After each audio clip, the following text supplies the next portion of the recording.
Assalamualaikum warahmatullahi wabarakatuh. Perkenalkan, nama saya Diandriasa Mursid. Pada kesempatan kali ini saya akan mempresentasikan tentang implementasi perancangan user interface.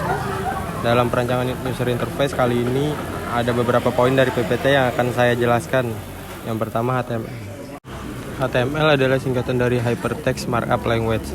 Ini adalah bahasa markup standar yang digunakan untuk membuat halaman web. HTML menggambarkan struktur dalam halaman web dengan menggunakan serangkaian elemen atau tag yang menyatakan berbagai jenis konten seperti teks, gambar, tautan, dan elemen lainnya. Browser web menggunakan HTML ini menampilkan konten web dengan cara yang sesuai dengan desain yang diinginkan oleh pembuatnya. Tag pada HTML adalah elemen-elemen yang digunakan untuk mengelompokkan dan mendefinisikan bagian-bagian dari sebuah halaman web.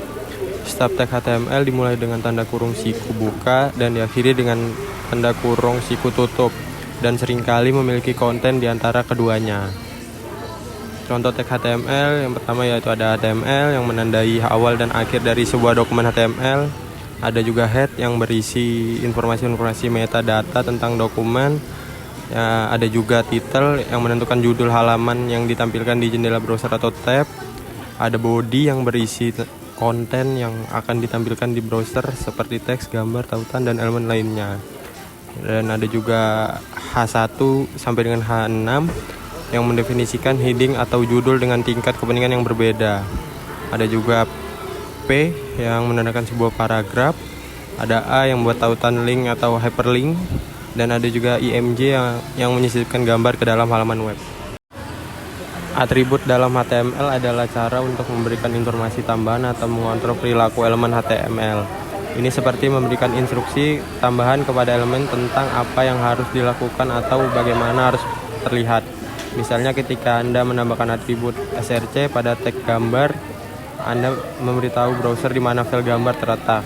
Ketika Anda menambahkan atribut href pada tag tautan, Anda memberitahu browser kemana harus pergi ketika tautan diklik. Selanjutnya, elemen dalam HTML adalah bagian-bagian dari sebuah dokumen HTML yang digunakan untuk menampilkan konten pada halaman web. Setiap elemen HTML digunakan untuk sebuah tag pembuka, berisi konten elemen lain, dan diakhiri dengan tag penutup. Elemen HTML dapat berupa teks, gambar, tautan, formulir, dan banyak lagi. Contoh elemen HTML termasuk ada P untuk paragraf, IMG untuk menampilkan gambar, A untuk membuat tautan, dan banyak lagi. Dan selanjutnya ada CSS atau Case Heading Style Sheets, adalah bahasa pemrograman yang digunakan untuk mengatur tampilan dan gaya elemen-elemen HTML pada halaman web. Dengan CSS, Anda dapat mengontrol warna, ukuran, tata letak, dan berbagai aspek lain dari elemen-elemen HTML. JavaScript adalah bahasa pemrograman yang sering digunakan untuk membuat halaman web menjadi interaktif dan dinamis.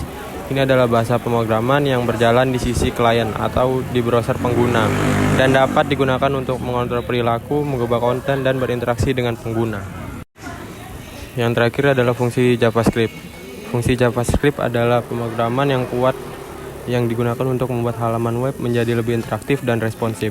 Dengan JavaScript, Anda dapat membuat berbagai fungsi, termasuk yang pertama ada manipulasi DOM, yang kedua ada interaksi pengguna, yang ketiga ada validasi formulir, yang keempat ada Ajax, ada animasi juga, dan penanganan acara, dan yang terakhir adalah manajemen cookie.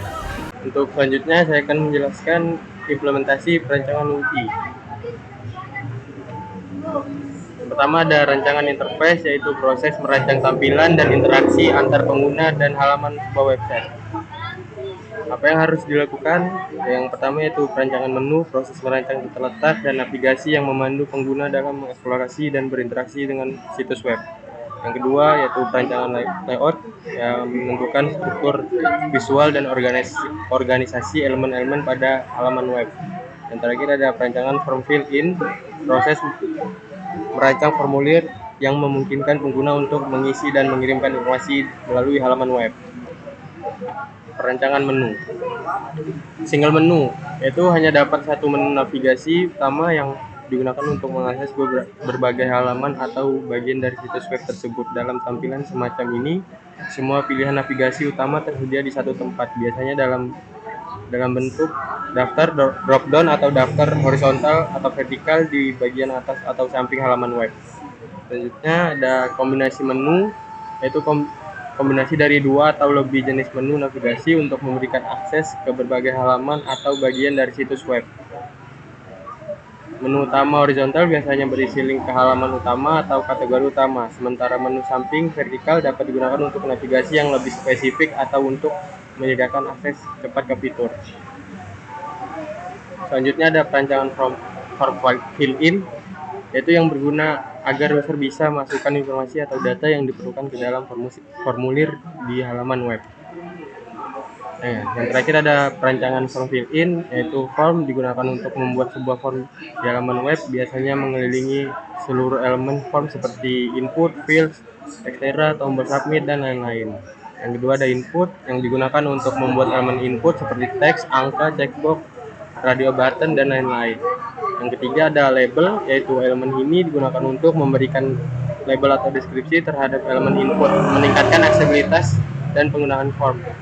Yang keempat ada text area, untuk membuat area input teks yang lebih besar, yang biasanya digunakan untuk memasukkan teks dalam jumlah yang lebih besar. Yang kelima ada field set, yaitu elemen ini digunakan untuk mengelompokkan beberapa elemen form bersama-sama, seringkali dengan sebuah legend memberikan judul atau deskripsi grup. Nah, yang terakhir ada legend, yang digunakan bersama dengan elemen field set untuk memberikan judul atau deskripsi grup elemen form yang dikelompokkan. Nah, mungkin itu saja yang bisa saya jelaskan. Kurang lebihnya saya minta maaf. Wabillahi taufiq wal hidayah. Wassalamualaikum warahmatullahi wabarakatuh. Terima kasih.